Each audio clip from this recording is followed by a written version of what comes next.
அனைவருக்கும் வணக்கமா. இது 6ஆம் வகுப்பு தமிழ் திறன். இன்னைக்கு பார்க்குறது 13வது பயிற்சி கதை.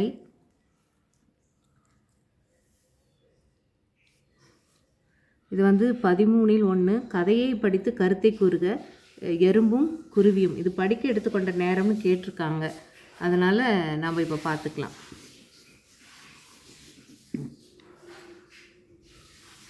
எறும்பும் குருவியும். எறும்பு ஒன்று ஊர்ந்து கொண்டிருந்தது.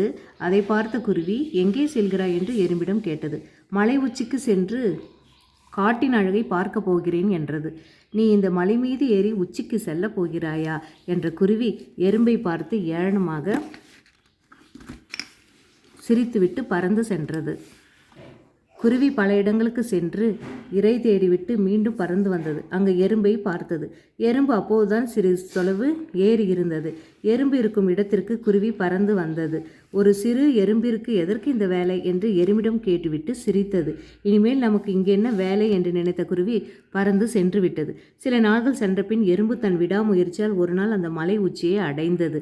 அந்த வழியாக வந்த குருவி எறும்பை வியப்புடன் பார்த்தது. குருவியை பார்த்து எறும்பு, வெற்றி என்பது எல்லோருக்கும் பொதுவானது. சிலருக்கு விரைவில் கிடைக்கும், சிலருக்கு சில காலம் கழித்து கிடைக்கும்.